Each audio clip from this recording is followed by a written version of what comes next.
Hello, నేను miss రావు. ఆంధ్రప్రదేశ్లో అత్యంత క్లిష్టమైనటువంటి సమస్య ఏదైనా ఉందంటే రెవెన్యూ సమస్య. దానికి కారణం ఏంటంటే రెవెన్యూ వ్యవస్థలో వేళ్ళును కొనిపోయినటువంటి అవినీతి, నిర్లక్ష్యం, నిర్లిప్తత కలిపి సమస్యను క్లిష్టతరం చేశారు. వాస్తవంగా రెవెన్యూ సమస్యని ఈజీగా సాల్వ్ చేయొచ్చు చిత్తశుద్ధి ఉంటే. కానీ ఆ దిశగా అధికార యంత్రాంగం కలిసి రావట్లేదు. లాస్ట్కి సిసోడియా సీనియర్ ఐఏఎస్ ఒక కమిటీ ఆయన ఆధ్వర్యంలో కొన్ని సిఫారసులు ప్రభుత్వానికి చేస్తే ఆ సిఫారసుల మేరకు రెవెన్యూ సమస్యలను పరిష్కరించాలి అనేటువంటి ఆలోచన కూడా యంత్రాంగం చేయట్లేదు. అదే పెద్ద సమస్య.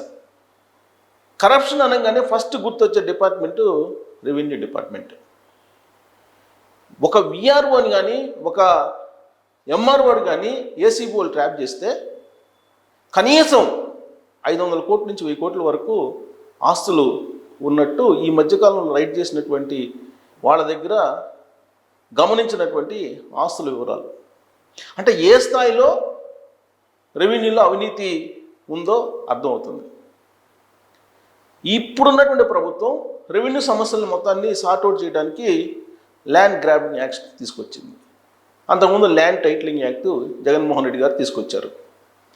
ఆ టైటిలింగ్ యాక్ట్ కారణంగానే జగన్మోహన్ రెడ్డి గారు ఓడిపోవడానికి ప్రధానమైనటువంటి కారణం అయింది. అసలు సర్వేనే చేయకుండా సర్వే చేసినట్టు ఒకళ్ళ భూములను ఇంకొకరు సర్వే నెంబర్లకి ఇంకొక పేర్లకి వేసేసి పాస్బుక్లు జగన్మోహన్ రెడ్డి గారి బొమ్మతోటి విడుదల చేశారు. సరిగ్గా ఇక్కడే జగన్మోహన్ రెడ్డి గారు ఓడిపోవడానికి సింహభాగం అయింది ఈ సమస్య. మరి దీనికి పరిష్కారం అయితే ఈ ప్రభుత్వం చూపించాలి. రాగానే కూటమి ప్రభుత్వం ల్యాండ్ టైటిలింగ్ యాక్ట్ని రద్దు చేసింది. దాని స్థానంలో ల్యాండ్ గ్రాబింగ్ యాక్ట్ తీసుకొచ్చింది. మరి దాన్ని ఇంప్లిమెంట్ చేశారా అంటే ఇంప్లిమెంట్ చేయాల. ఇంప్లిమెంట్ కనుక స్ట్రిక్ట్గా చేస్తే సిసోడియా ఇచ్చినటువంటి నివేదికలో ఉన్నటువంటి సిఫారసుల మేరకు యాజ్ టీజ్గా అమలు చేయగలిగితే ల్యాండ్ సమస్యలన్నీ పోతాయి. కానీ దాన్ని ఇంప్లిమెంట్ చిత్తశుద్ధిగా చేస్తారా, చేయించగలరా అని అంటే ఈ అధికార యంత్రాంగాన్ని చేయించలేరు. ఎందుకంటే వైరస్ లాగా, క్యాన్సర్ లాగా అవినీతి పాతుకుపోయింది రెవెన్యూ డిపార్ట్మెంట్లో. 199 మంది అవినీతిలో కూరుకుపోయి ఉన్నారు. మరి అక్కడి నుంచి వాళ్ళని తీసుకొచ్చి ప్రజలకు సేవ చేయించాలంటే అంత ఈజీ కాదు. చంద్రబాబు నాయుడు గారికే అర్థం కావట్లా. అంత సీనియర్ పొలిటీషియను, పాలనలో అనుభవం ఉన్నటువంటి అపారమైనటువంటి చాణక్యత ఉన్నటువంటి చంద్రబాబు నాయుడు గారు రెవెన్యూ డిపార్ట్మెంట్ చేత ఈ ల్యాండ్ సమస్యలని పరిష్కరించాలి అని అంటే ఆయన తల్లడిల్లిపోతున్నారు. ఇది ఆంధ్రప్రదేశ్లో ఉన్నటువంటి సమస్య. మొత్తం 13 లక్షల ఎకరాలకు పైగా గల్లంతయింది. 13 లక్షల ఎకరాలకు పైగా. దాంట్లో 5 లక్షల ఎకరాలు వేరే వేరే పేర్ల పైకి వెళ్ళిపోయింది. గవర్నమెంట్ ల్యాండ్, ఇనాం భూములు కానీ, గ్రామ కంటాలు కానీ, అసైన్ ల్యాండ్స్ కానీ, ఇలా రకరకాల రూపాల్లో ఉన్నటువంటి భూములు 5 లక్షల ఎకరాలు పోయినాయి. దాంట్లో 2.5 లక్షల ఎకరాలని ఆ రోజు ఉన్నటువంటి చీఫ్ సెక్రటరీ జవహర్ రెడ్డి గారితో పాటు అనేక మంది అసైన్ ల్యాండ్స్ రిజిస్ట్రేషన్ చేయించుకున్నారని ఆరోపణలు ఎదుర్కొన్నారు. కంచే చేను వేసిన విధంగా రెవెన్యూ అధికారులే, ఐఏఎస్లే కొంతమంది అసైన్ ల్యాండ్స్ని రిజిస్ట్రేషన్ చేయించుకున్నటువంటి పరిస్థితి. అంటే ఏ స్థాయిలో ల్యాండ్ గల్లంత అయిపోయిందో ఆంధ్రప్రదేశ్లో మనకి స్పష్టంగా అర్థమవుతుంది. ఇప్పటికైనా జరిగిన నష్టాన్ని పూడ్చాలి, పరిష్కరించాలి అనుకుంటే మార్గం ఉంది. కింది స్థాయి అధికార యంత్రాంగం అవినీతి రహితంగా కనుక పనిచేసి సర్వేలు చేసి పాసు పుస్తకాలు కనుక ఇష్యూ చేస్తే ఈ సమస్యకు పరిష్కారం వస్తుంది. కానీ డబ్బు ఇవ్వందే 199 మంది రెవెన్యూ అధికారులు పనిచేయట్లేదు. అందుకే ఈ చట్టాన్ని ఇంప్లిమెంట్ చేయాలంటే అవినీతి పాల్పడినటువంటి అధికారులను డిస్మిస్ చేస్తాను అని చెప్పి కనుక ప్రత్యేకమైనటువంటి ఒక తీర్మానం చేసి క్యాబినెట్లో డిస్మిస్ చేసేలాగా ఒక జీవో ఇచ్చి దీన్ని కనుక ఇంప్లిమెంట్ చేయించగలిగితే ఈ ప్రభుత్వం సక్సెస్ఫుల్గా నిలిచే అవకాశం ఉంది ఆంధ్రప్రదేశ్ సమాజం ఎదుట. లేదంటే ఈ ల్యాండ్ సమస్యలతోటి తల్లడిల్లుతున్నటువంటి ప్రజలు ఎంత అభివృద్ధి చేసినా, ఎన్ని సంక్షేమ పథకాలు అందజేసిన అసంతృప్తిని కలిగి ఉంటారు ఆంధ్రప్రదేశ్ సమాజం, ఆంధ్రప్రదేశ్ ప్రజలు. సో దీన్ని గమనించి కొరడా జులిపించైనా సరే రెవెన్యూ యంత్రాంగం మీద క్షేత్రస్థాయిలో ఉండేటువంటి వాళ్ళని కదిలించి ఈ సమస్యకి పరిష్కారం చూపాలంటే సింపుల్ థింగ్, సిసోడియా గారు ఇచ్చినటువంటి సిఫారసుల్ని యాజ్ ఇట్ ఈస్గా రూపాయి అవినీతి లేకుండా అమలు చేయగలిగితే చాలు. ఈ విషయాన్ని ఒక తెలుగుదేశం పార్టీ లీడరు, నాకు క్లాస్మేట్ కూడా, రెవెన్యూలో బాగా స్టడీ చేశాడు అతను. రెవెన్యూ దాని మీద అసలు రెవెన్యూ సమస్యలు ఎలా ఉంటాయి అనేది దాదాపు 25 సంవత్సరాలు 30 సంవత్సరాల నుంచి స్టడీ చేశారు అతను. గ్రౌండ్ లెవెల్ నుంచి, గ్రామస్థాయి నుంచి ఎలా ఉంటాయి ఆ సమస్యలు CCLA దాకా అనేది బాగా అవగాహన ఉంది. అందుకే అతనితోటి నేను ఫోన్ కాన్వర్జేషన్ చేశాను. అతని అనుమతి తీసుకున్న తర్వాతనే నేను అతని వర్షన్ కూడా ఈ వీడియోలోనే అటాచ్ చేస్తున్నాను. ఇప్పుడు నువ్వు రెవెన్యూ బాగా స్టడీ చేసావు కదా, దీని సింపుల్ సొల్యూషన్ ఏం చెప్పు నాకు. ఈ గవర్నమెంట్ ఇప్పుడు సిసోడియా ఇచ్చింది, దానికి ఆ కమిటీ ఇచ్చిన దానికి ఎవరు పట్టించుకోవట్లేదు. చాలా లిబరల్ గా ఇచ్చాడు అన్ని, అతను చేసిన ఇంప్లిమెంట్ చేస్తే బాగా జరుగుతుంది, కానీ అవి అతను తీసేశారుగా. అవును, ఇప్పుడు వచ్చిన వాళ్ళు దాన్ని ఇంప్లిమెంటేషన్ కరెక్ట్ గా చేయాలి. అసలు దాన్ని పట్టించుకోవట్లేదు అంట కదా, ఇప్పుడు అదే కదా ఇష్యూ. ఇప్పుడు దాన్ని అసలు వాళ్ళు పట్టించుకోకుండా వాళ్ళకి అర్థం కాని పరిస్థితిలో ఉందంట కదా. అర్థం కాదు కూడా, ఎందుకంటే అతను కరెక్ట్ గానే ఇచ్చాడు.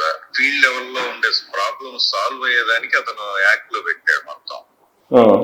ఈ ఫ్రీ హోల్డ్ భూముల విషయంలో కావచ్చు, నేషనల్ ఖాతా విషయంలో కావచ్చు, ఫ్రీ చేసేయాలి అని.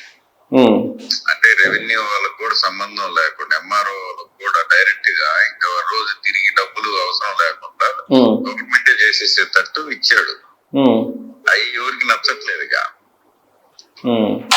అంటే ఇప్పుడు సిసోడియా అది యాస్టిస్ గా ఇంప్లిమెంట్ చేస్తే సరిపోద్ది, సొల్యూషన్ వస్తుందా? 100% ఇంప్లిమెంట్ చేస్తే అది పక్కాగా ఉంది, బాగుంది. అది మామూలుగా ఫ్రీ అయిపోతుంది మొత్తం.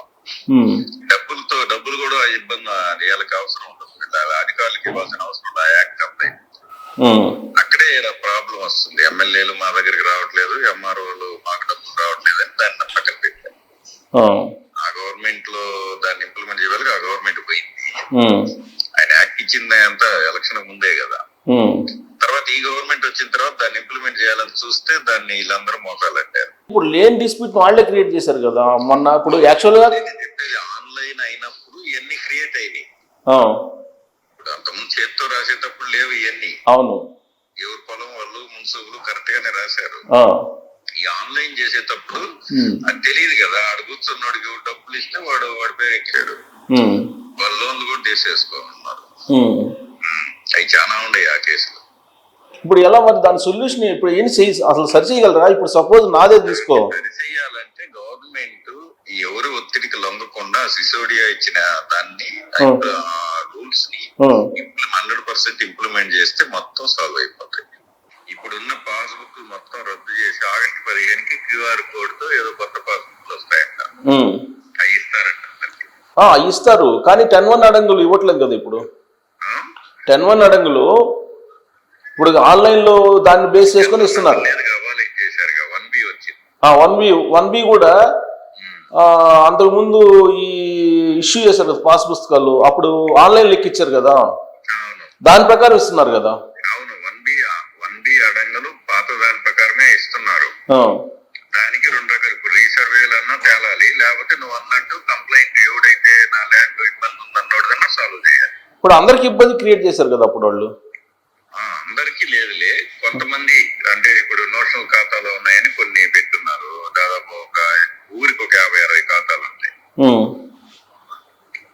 అందరికి లేదు, 90% లేదు. ఇప్పుడు స్టేట్ వైడ్ 1,00,000 అప్లికేషన్లు వచ్చినాయంట. 1,00,000 కాదు, 3 లక్షల చిల్లర వచ్చినాయి అంట.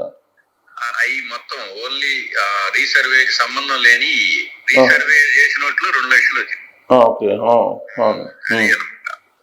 అంటే రీసర్వే చేసినట్లు 5 సెంట్లు ఈ ఆన్లైన్ ఇది అందులో సర్వే వచ్చి ఇది కదా మామూలుగా పైన దీంతో చేస్తున్నాడు మొబైల్ ఏరియల్ సర్వే. ఓకే, దాంతో ఒక 2 సెంట్లు తగ్గుతున్నాయి, తేడా వస్తుంది. అప్పటికి ఇప్పటికి రాళ్ళు లేవు కదా, ఎక్కడ బిగించేశారు కదా. సరే ఏదైనా యాక్ట్ లో పర్ఫెక్ట్ గా పెట్టున్నారు. ఏది ఆ యాక్ట్ అప్పుడున్న టైటిలింగ్ యాక్ట్ లో ఏమని సర్వే చేసింది అదే ఫైనల్ అని. ఆ విధంగా స్టోన్ వేసి వాడికి ఫ్రెష్ గా పట్టా ఇస్తే చాలు, అది పాస్బుక్ ఇచ్చేస్తే. మళ్ళీ సర్వే చేసి మళ్ళీ చేయాలిగా. మరి ఈ సర్వే ఎవరికి చేయరుగా, డబ్బులు లేకుండా చేయరుగా, ప్రతి వాడు డబ్బులు అడుగుతాడు కదా. లేకుండానే చేస్తున్నారుగా సర్వే. ఇప్పుడు అంటే గవర్నమెంట్ చేస్తుంది, సెంట్రల్ గవర్నమెంట్ దానికి డబ్బులు ఇచ్చింది కదా ఈ సర్వే. అది ఇచ్చింది, అనఫిషియల్ గా వీళ్ళకి డబ్బులు ఇవ్వకుండా వీళ్ళు రారుగా. డబ్బులు వీళ్ళు ఇష్టారాజ్యంగా డబ్బులు తీసుకో. ఆ గవర్నమెంట్ అయితే విఆర్ఓ రీసర్వే చేసిన గ్రామంలో విఆర్ఓ 20 లక్షలు తక్కువ సంపాయి. అదే ఇప్పుడు కూడా అదే పరిస్థితి కదా. దానికి అదే నేను చెప్పేది, అది 100% అధికారులు కలెక్టర్ లో జాయింట్ కలెక్టర్ దానికి సపరేట్ చేసి వాళ్ళు పాత రోజుల్లో బ్రిటిష్ వాళ్ళు చేసినట్టు చేయాలి. దాన్ని ఇన్ఫ్లుయెన్స్ కి లొంగితే ఏదైనా యాక్ట్లు వేస్ట్ కదా. ఎన్ని సొల్యూషన్లు చెప్పినా జరగదు. పర్ఫెక్ట్నెస్ అనేది రావాలి గవర్నమెంట్ లో. సో సిసోడియా ఇచ్చిన రికమెండేషన్స్ ప్రకారం రీసర్వే జరగాలి. సిసోడియా ఇచ్చిన రికమెండేషన్ ప్రకారం రెవెన్యూ యాక్ట్ ని అమలు చేస్తే మొత్తం సాల్వ్ అయిపోతుంది. అవుతుంది, కానీ సాల్వ్ చేయాలంటే మళ్ళీ వీళ్ళందరికీ జేబులు నింపాలి కదా.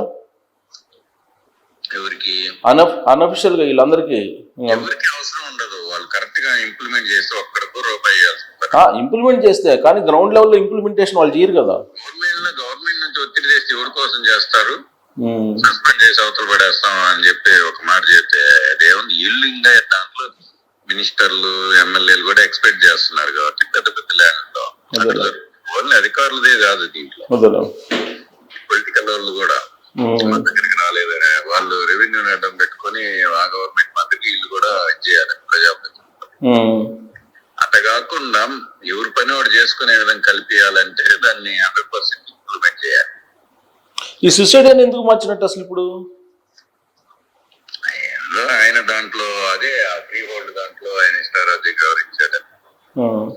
అది ఏం వీళ్ళు ఒకరికొకరు పడదు కదా. ఆయన ఉంటే ఇంకొకటిది నచ్చదు కదా, ఇంకొకటికి రాదుగా డబ్బులు.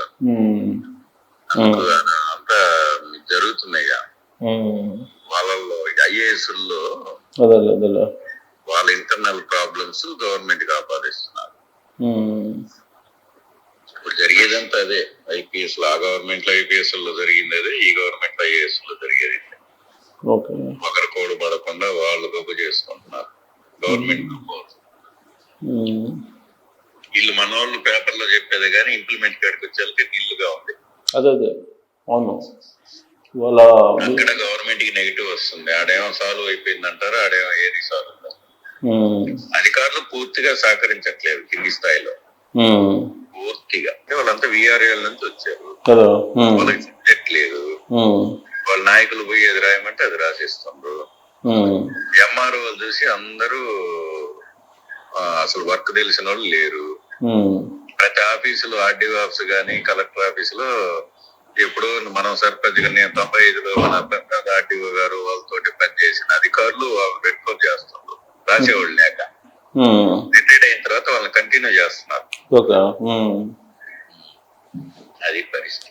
సో ఇప్పుడు ఈ సమస్య ఇప్పట్లో ఒకదేగది కదా, అయితే ఒకదెగనీరు. అది సమస్య ఒకదెగద్ది, ఒకదెగనీరు. అంతేగా, అదేదో పాడి ఆవు అంటారు కదా. అది దాన్ని చెప్పేది ఒకటి చేసేది ఒకటి. బహుశా గవర్నమెంట్ తను ఇచ్చినటువంటి సూచనలు తీసుకుంటే కనుక ఈ సమస్య చాలా వరకు పరిష్కారం అయ్యేట అవకాశం ఉంది. లేదంటే గోటితో పోయేదాన్ని గొడ్డలదాకా తీసుకునే పరిస్థితి, గొడ్డలదాకా తీసుకొచ్చుకుంటారు అనేది సామెత ఉంది కదా, ఆ తరహాలో మరింత తీవ్రమయ్యేటువంటి అవకాశం ఉంది.